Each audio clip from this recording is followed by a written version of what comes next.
Hello प्यारे बच्चों, कैसे हो आप सभी। तो आज की जो नई वीडियो हो रहेगी आपके पास एक्सरसाइज 5.2 से। मैं इसका ऑलरेडी एक क्वेश्चन था जो मैंने कंप्लीट कर दिया था। कुछ बच्चों के कमेंट्स भी आए थे जो मैंने उनको होमवर्क दिया था, ठीक है। कुछ के गलत भी थे, कुछ के सही भी थे। तो चलिए आज हम चलते हैं एक्सरसाइज 5.2 का जो क्वेश्चन नंबर सेकंड है उसकी तरफ। तो इस क्वेश्चन के अंदर क्या बात करता है बच्चों, वो बोलता है कि सही उत्तर चुनिए। अब सही उत्तर का मतलब क्या है कि यहाँ पे कुछ ऑप्शंस दिए गए हैं आपको, उन ऑप्शंस में से कोई एक ऑप्शन सही होगा, ठीक है।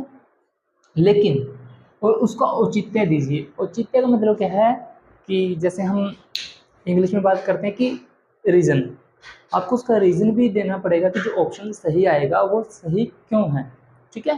ये छोटी सी बात है क्योंकि मेरा हर एक लेक्चर में यही कहने का मकसद रहता है बच्चे कि जब भी आप कोई भी क्वेश्चन करते हो तो सबसे पहले उसकी स्टेटमेंट को एक बार, दो बार, तीन बार अच्छे से रीड करो, ताकि वो आपको अच्छे से समझ में आ जाए, वो क्या इन्फॉर्मेशन दे रहा है वो आपको पता लग जाए। तो चलिए ज़्यादा समय को नष्ट नहीं करते हैं। तो सबसे पहले बच्चे मैं आपको थोड़ा रिवाइज करा देता हूँ कि हमने इस एक्सरसाइज के लिए कौन सा फॉर्मूला उठाया था। वो फॉर्मूला क्या था, मैं लिख देता हूँ। सूत्र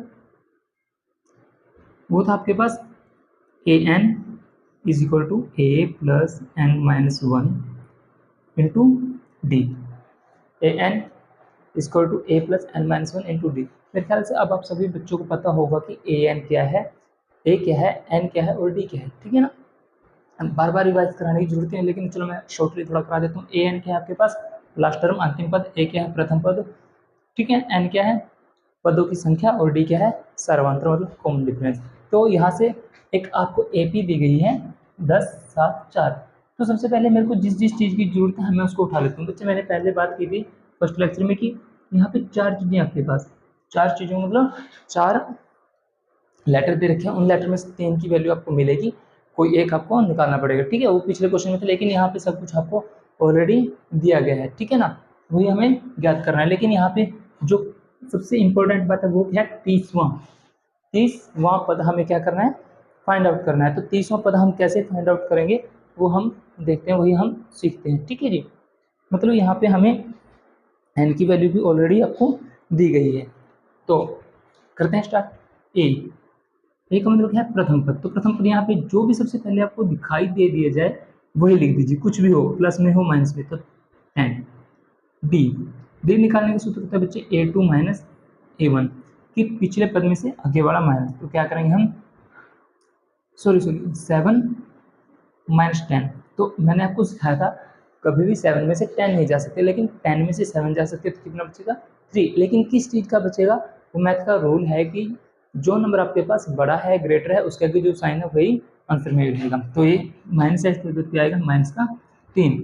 और यहाँ पे एन कितना दिया आपको, एन दिया है 30, मतलब 30वां पद निकालना। तो एन आपको ऑलरेडी गिवन है, तो हम इस फॉर्मूले के अंदर लगाएंगे और हमारा आंसर आ जाएगा। तो ए एन जहाँ पे एन है वहाँ पे रखूंगा मैं 30 इज इक्वल टू, ए कितना दिया उसने 10 प्लस एन, एन कितना दिया है यहाँ पे 30 माइनस 1, ठीक है। और डी कितना दिया बच्चे उसने, डी दिया आपके पास -3। तो ऐसे माइनस में हो तो हम उसको डायरेक्ट में लिख लेते हैं। तो कैलकुलेशन में बस और कुछ भी नहीं, 10 प्लस 30 में से गया 29 और यहाँ पे माइनस का 3, ठीक है।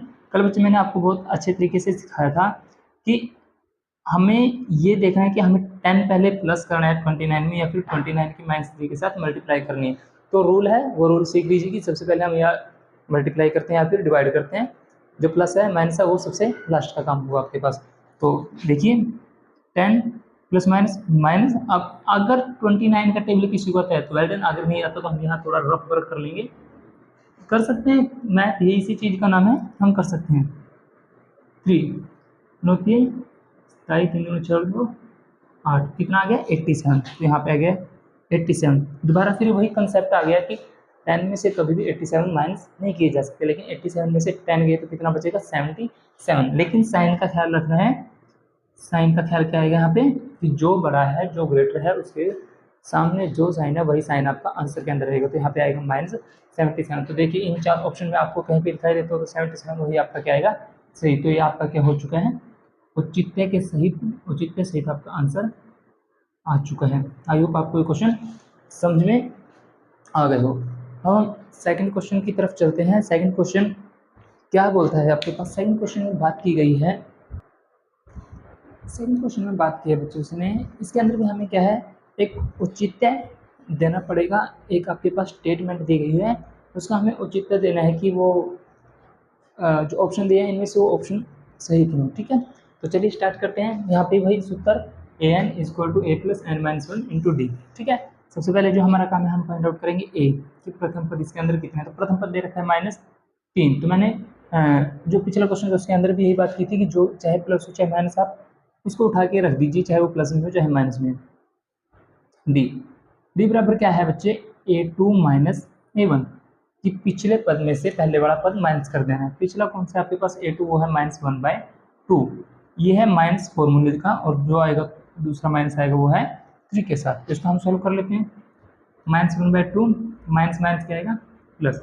अब बच्चे हम इसको किसके हेल्प से सोल्व करेंगे, एलसीएम से। किससे, एलसीएम। एलसीएम इसका कितना रहेगा, यहाँ पे लगा देता हूँ मैं 1, एलसीएम आएगा 2 और क्रॉस मल्टीप्लीकेशन तो माइनस का 1 प्लस 3 2 जा 6। तो आपके पास आ गया डी की वैल्यू 5/2। डी की वैल्यू आपके पास आ चुके हैं यहाँ पे 5/2। अब जो वैल्यू हमारे पास है हम उसको फॉर्मूला के अंदर रखते हैं। हाँ, एक वैल्यू रहेगी एन।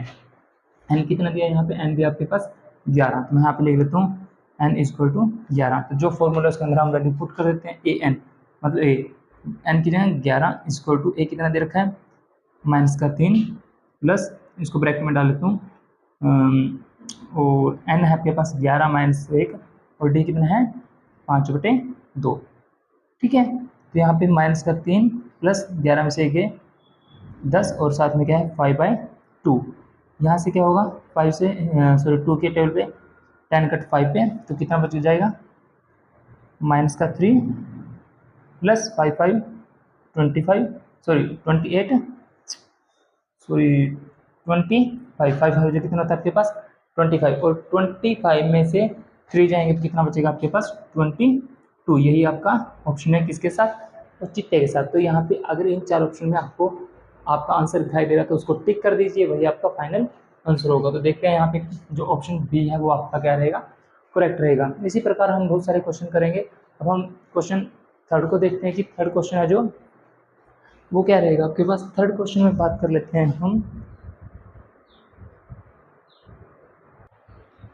थर्ड वाले में बात करेंगे बच्चे हम रिक्त स्थानों की। ठीक है, कि थर्ड नंबर क्वेश्चन के अंदर वो बोलता है आपके पास कि जो रिक्त खाने दिए गए हैं पदों के उनको आपको भरना है। ठीक है, वो कैसे भरेंगे तो चलिए सीखते हैं। तो उसके लिए मैं सबसे पहले आपको एक एपी का जो रूल था वो याद करा देता हूँ। वो एपी का रूल क्या था वो आपके पास, वो एपी का ये था कि जो एपी है वो कैसे बनती है।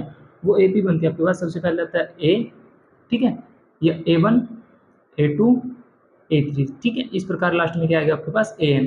तो इसके अनुसार आपके एपी काम करते हैं। पहले पहला पद आएगा, फिर दूसरा पद, फिर तीसरा, मतलब एक क्रम के अंदर आएंगे वो, पहले पहला फिर दूसरा फिर तीसरा और लास्ट में जाके आपके पास AN आएगा। ठीक है, इतनी बात आई समझ में। तो इसी रूल का यूज करते हैं हम अपने एपी की तरफ चलते हैं। ठीक है, उसके बाद एक और छोटी सी इन्फॉर्मेशन वो क्या है कि A1 को तो हम A1 लिख सकते हैं, लेकिन A2 को हम क्या लिख सकते हैं, A2 को लिख सकते हैं हम A प्लस डी।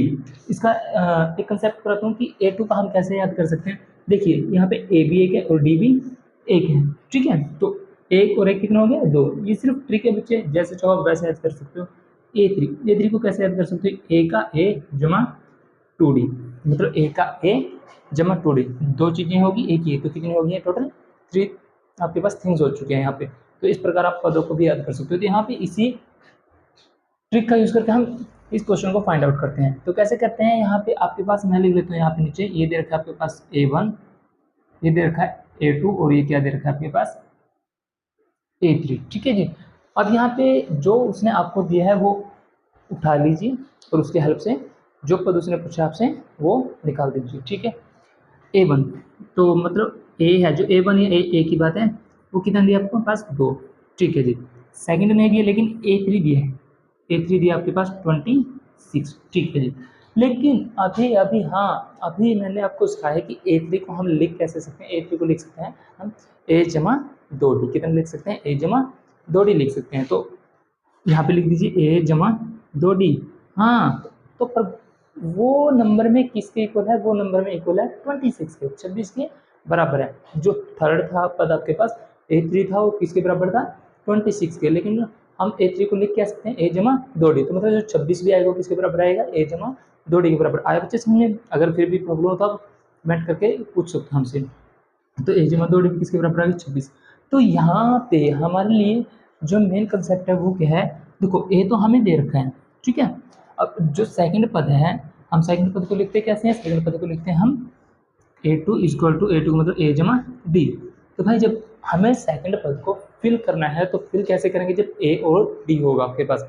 अब A तो ऑलरेडी है लेकिन D नहीं है आपके पास, तो D कैसे निकालेंगे, D हम इसी से तो निकालेंगे। तो कैसे, यहाँ पे मैं A की वैल्यू पुट करता हूँ और D की वैल्यू हमारे पास आराम से आ जाएगी। तो A की वैल्यू कितनी है यहाँ पे, A की वैल्यू है 2 जमा 2D बराबर कितनी आ गई 26, लेकिन हमें तो वैल्यू चाहिए सिर्फ D की, तो यहाँ पे रखता हूँ मैं 2D बराबर 26 प्लस कर दो इस तरफ जाके माइनस का, क्योंकि ये मैथ का रूल है। मैंने जो पिछली वीडियो के अंदर भी कराया था कि जो दो ही साइड होती है आपके पास, लेफ्ट हैंड साइड और राइट हैंड साइड, जो इक्वल से इस तरफ होगा उस तरफ जाके साइन चेंज करेगा, जो राइट हैंड होगा उस तरफ जाके अपना साइन चेंज करेगा। तो कितना आ गया आपके पास ये 24, लेकिन हमें वैल्यू चाहिए D, D equal to 24 by में 2, तो कट करें कितना आएगा, वो आएगा बच्चे 12। तो हमें A और D की वैल्यू तो चाहिए, A और D हमें मिल चुका है, तो कितना आएगा A2 के लिए A2 equal to A plus D।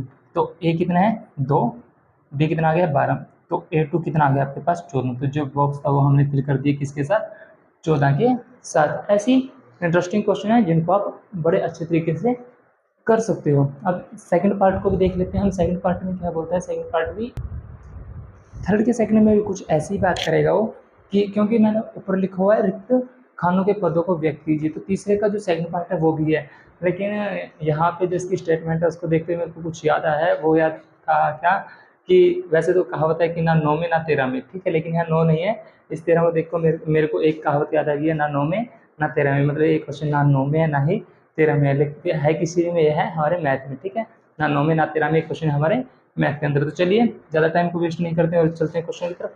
तो भैया इसके अंदर ही वही कंसेप्ट है, कंसेप्ट भी क्या है जो मैथ में हमें दिया गया है उसी का यूज़ करते हैं हम इस क्वेश्चन को भी सॉल्व करेंगे। तो कैसे सॉल्व करेंगे, एपी है, एपी को बनाने का तरीका क्या है, A1 A2 A3 और अप टू AN, ठीक है।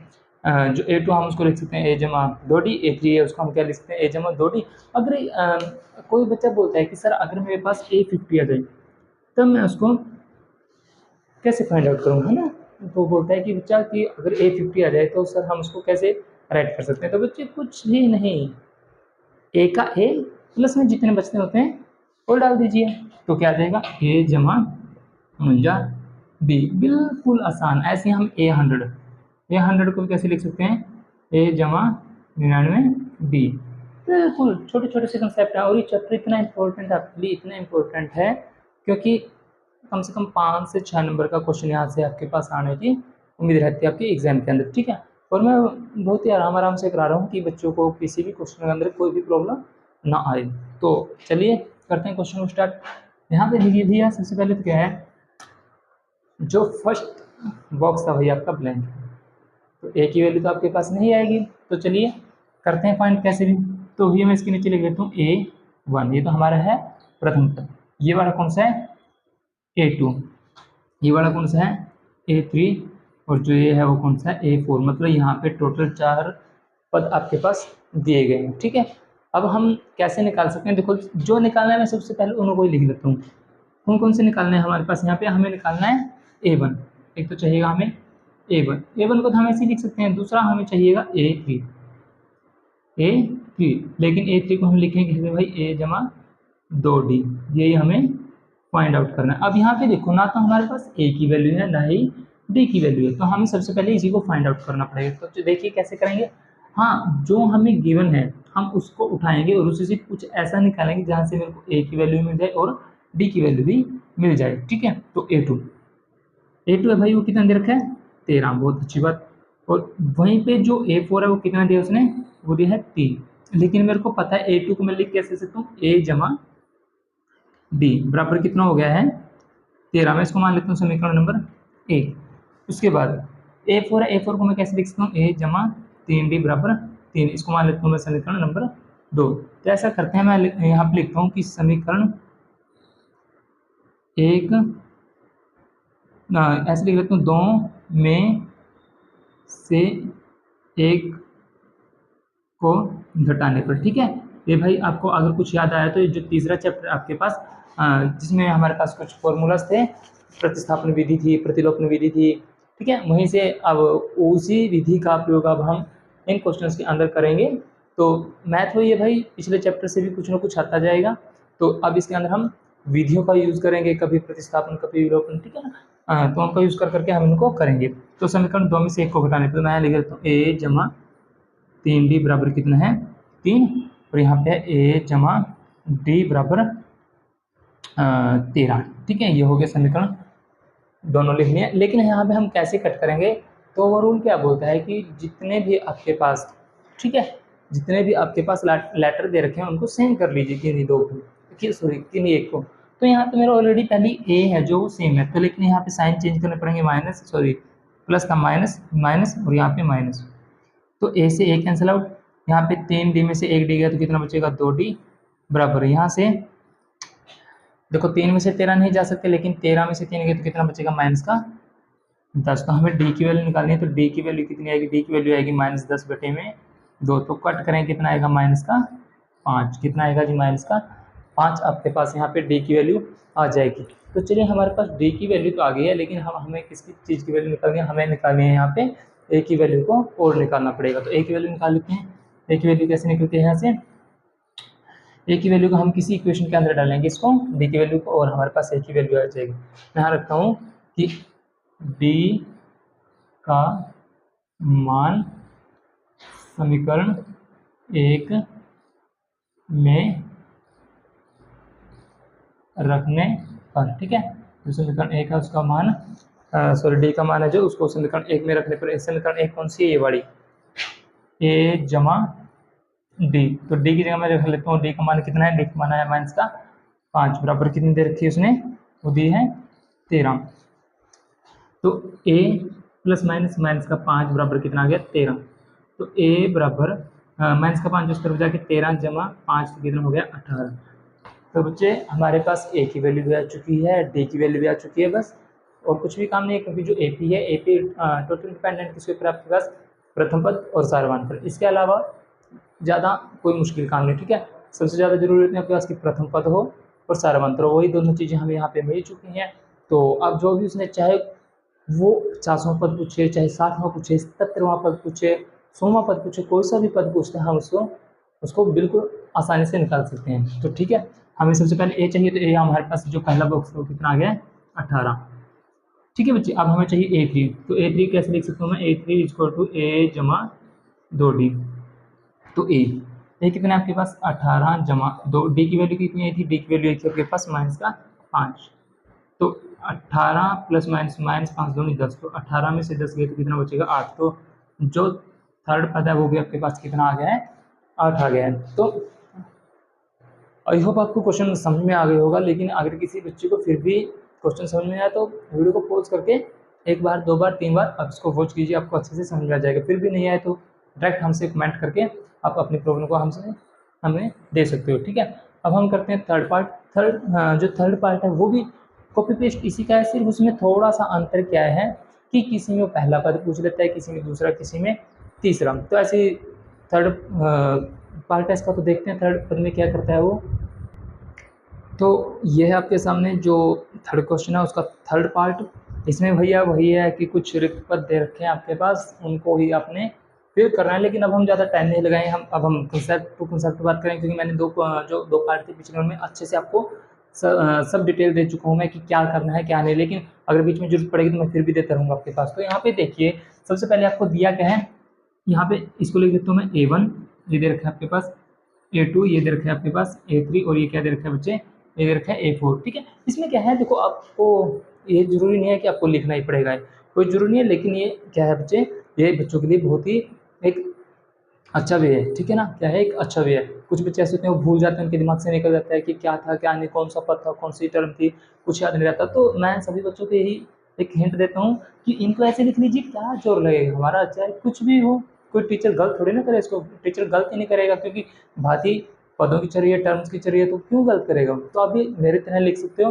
और ये सबसे यूनिक वे है बच्चे कर रहे हैं, ठीक है ना। तो कीजिए यहाँ पे, अब मेरे को पता है जो A1 है मैं उसको A लिख सकता हूँ। तो यहाँ पे A की वैल्यू कितनी आ गई है आपके पास, A की वैल्यू आई आपके पास 5। इसी प्रकार A2 नहीं है, जो है वो लिख रहा हूँ मैं यहाँ पे, ठीक है।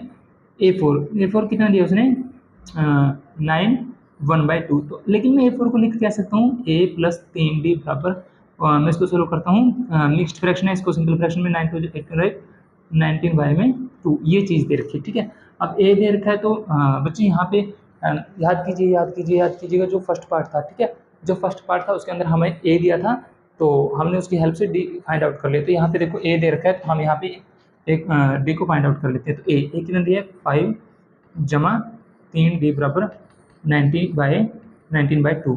लेकिन हमें तो D से मतलब है, तो 3D बराबर 19/2 और माइनस का 5।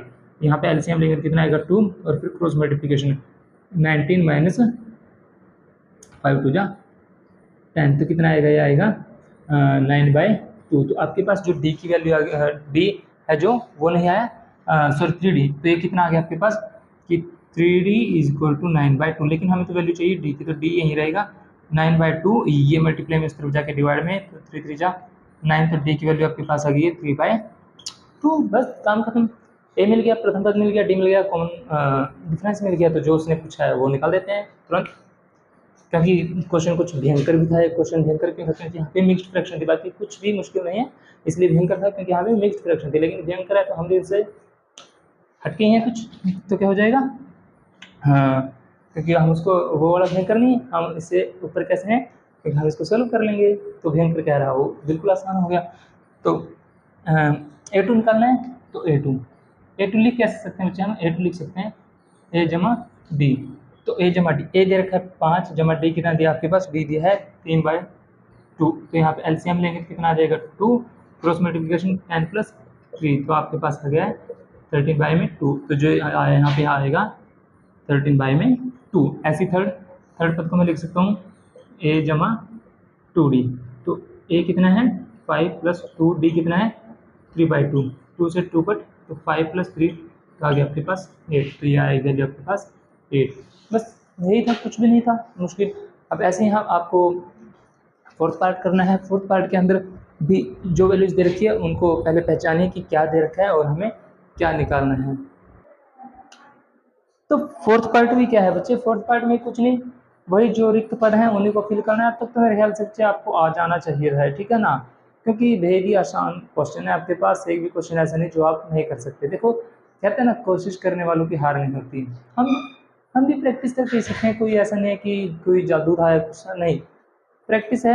मैथ एक ऐसा सब्जेक्ट है जो प्रैक्टिस मांगता है। तो चलिए ज़्यादा नहीं बोलूँगा मैं, आप बोलोगे कि सर ज़्यादा नहीं बोल रहे हैं, तो चलते हैं क्वेश्चन की तरफ। क्या है इसके अंदर, वही बच्चे सबसे पहले क्या दे रखे आपके पास A1, A2 नहीं पता, A3 भी नहीं पता, A4 भी नहीं पता, A5 भी नहीं पता, और A6 तो पता है बच्चे। ऐसे नहीं बोलते कि नहीं पता, जो चीज़ पता है वो तो पता है। यहाँ पे तो हमें दो चीज़ें दी हैं बच्चे, चाहे वो जितनी मर्जी पूछे, लेकिन हमें मतलब क्या है कि कुछ ना कुछ वो हिंट दे, हमें कुछ ना कुछ हिंट देगा तो हम अच्छे से उसके साथ बातचीत करेंगे, ठीक है ना, जो भी बोलता है, ठीक है। अब उसने 3-4 चीज़ें नहीं दी, लेकिन 2 चीज़ें दी हैं, तो वही हमारे लिए बहुत हैं। तो देख लेते हैं क्या क्या दिया। सबसे पहले उसने ए कितना दिया है माइनस का 4। वहीं उसने A6 कितना दिया, A6 दिया है उसने 6। लेकिन A6 को मैं लिख कैसे सकता हूँ बच्चे, ये मेन कंसेप्ट है यहाँ पे, ये वाला मेन कंसेप्ट है कि हम किसको कैसे लिखेंगे, ठीक है ना। पेचीदा तो है थोड़ा काम, लेकिन किसको कैसे लिखेंगे यही चीज़ हमें सीखना है यहाँ पे। तो A6 को मैं लिख सकता हूँ A जमा 5D बराबर कितना है 6। तो एक कितना दे रखा है आपके पास माइनस का 4 जमा 5D, D नहीं पता, तो 6 को देखिए बच्चे मैंने क्या किया, कुछ भी नहीं किया था, A की वैल्यू को रखा, तो मेरे को तुरंत दिख गया है कि यहाँ से D की वैल्यू आएगी, ठीक है। तो आप ऐसे करके ट्राई करके देख सकते हैं, आपको खुद पता लग जाएगा कि क्या निकलेगा और क्या दे रखा है उसने, ठीक है। तो D की वैल्यू चाहिए तो 5D यहीं रखता हूँ, 6 माइनस का 4 उस तरफ जाके प्लस का, तो D बराबर 10, और ये मल्टीप्लाई में इस तरफ जाके डिवाइड में, तो D की वैल्यू आपके पास कितनी आ गई है, वो आ चुकी है 2। बस बात खत्म। अब उसने जो आपसे पूछा है उसको करते चलिए और काम को खत्म कीजिए। सबसे पहले दिया उसने आपके पास A3, सॉरी ए टू को आप कैसे लिख सकते हो, ए जमा डी। ए कितना दिया उसने, ए दिया है माइनस का 4, डी कितना दिया प्लस का 2, तो प्लस माइनस माइनस माइनस का 2। ए थ्री बराबर ए जमा 2 डी। ए दिया उसने आपके पास माइनस का 4 जमा 2, डी कितना दिया है 2, तो माइनस का 4 प्लस का 4, तो कितना आ जाएगा आंसर। जरूरी तो बोला था बच्चे हमें, सिर्फ हमें तो एक दो चीज़ से मतलब है, कोई हिंट वो छोड़ जाए उसके बाद तो चाहे वो 10 चीज़ें पूछे, 12 पूछे, 15 पूछे, हम उसको निकाल सकते हैं, सिर्फ कुछ ना कुछ हिंट दे वो हमें, इससे अलग कुछ भी नहीं। ठीक है, ए3 हो गया। अब ए4 को मैं कैसे लिख सकता हूँ, ए4 आपके पास ए जमा 3 डी। ए दे रखा है आपके पास उसने माइनस का 4 जमा 3, डी कितना दिया है, डी दिया है 2, तो माइनस का 4 जमा 3 दूनी 6, तो कितना हो गया प्लस का 2। इसको फिल कर लेते हैं, सॉरी ए2 कितना था माइनस का 2 मैंने डाल दिया, ए3 0, ए4 2, यही फिल तो करना है हमें, लास्ट बचता है ए5।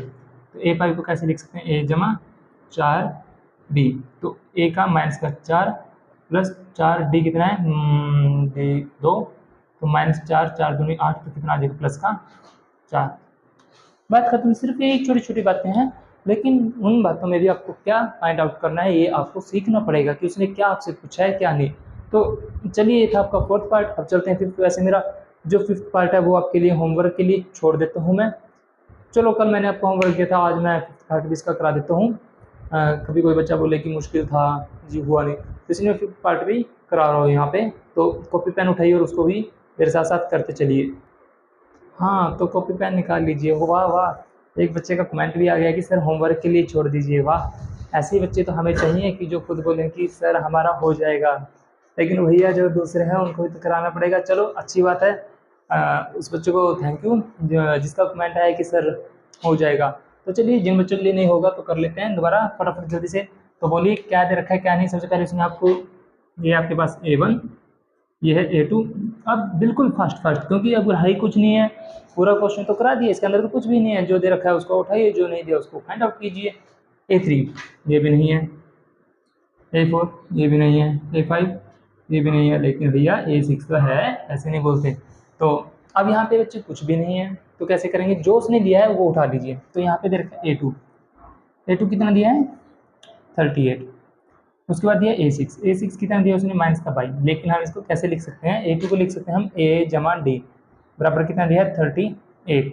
वहीं A6 को A जमा 5D बराबर कितना है माइनस का 2। जल्दी जल्दी जल्दी। तो इसको मान लेते हैं समीकरण 1, इसको मान लेते हैं समीकरण 2।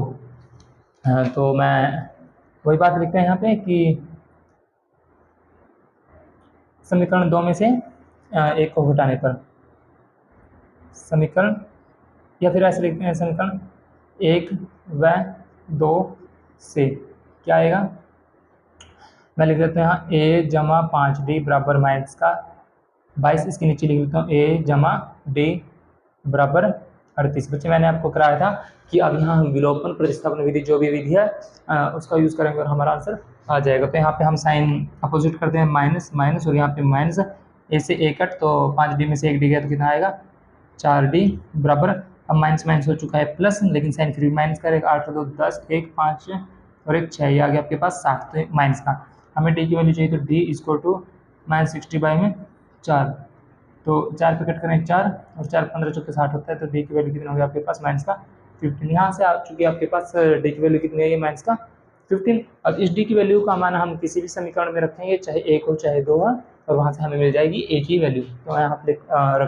लिखता हूँ कि D का मान समीकरण 1 में रखने पर, ठीक है, 1 में रखते हैं, तो 1 में ये रहा आपके पास A प्लस डी, तो A प्लस डी कितना है, डी आ गया आपके पास माइनस का 15 इज इक्वल टू कितना है 38। तो A इक्वल टू 38 माइनस का है, तो सिर्फ जाके प्लस का हो जाएगा। तो A इक्वल टू 8 5 13 1 4 1 5। जो आपके पास A की वैल्यू आई है, वो A की वैल्यू आपके पास कितनी आ गई है 53। बस अब उसने जो आपसे पूछा है वो फटाफट तुरंत कर दीजिए। सबसे पहले A आ गया आपके पास 53, बात खत्म। उसके बाद है A3, तो A3 को हम कैसे कर सकते हैं, A जमा 2D तो ए दिया उसने 53 जमा 2, डी कितना दिया माइनस का 15, तो 53 प्लस माइनस माइनस 15 दूनी 30, तो कितना आएगा 3 में से 0 भी 3 और ये 2, तो जो आपका तीसरा पद आएगा कितना है 23। इसी प्रकार हम उसका चौथा पद निकाल सकते हैं और पांचों पद भी निकाल सकते हैं। तो चलिए मैं इसको रफ करता हूँ यहाँ से, साथ के साथ निकालते चलेंगे उसको। A4 कैसे लिख सकते हैं हम उसको, सॉरी मैं एक को यहाँ लिख देता हूँ, ए बराबर कितना है 53, ठीक है। A4 को हम लिख सकते हैं A जमा 3D, ठीक है। तो ए कितना दिया उसने 53, मतलब 53 प्लस 3, डी किधर गया आपका, डी है माइनस का 15, तो 53 प्लस माइनस माइनस 15 थी 45, आपको पता है 53 में से 45 गया तो कितना बचेगा, वो बचेगा आपके पास 8। मेरे ख्याल से आपको समझ में आ गया होगा बच्चे, मैंने पहले ही बोला है कि कैलकुलेशन बेहद ही जरूरी है आपके पास, टेबल प्लस माइनस सबको सब कुछ आपको आना चाहिए, क्योंकि क्या करते हैं आपका टाइम सेव करते हैं, ठीक है।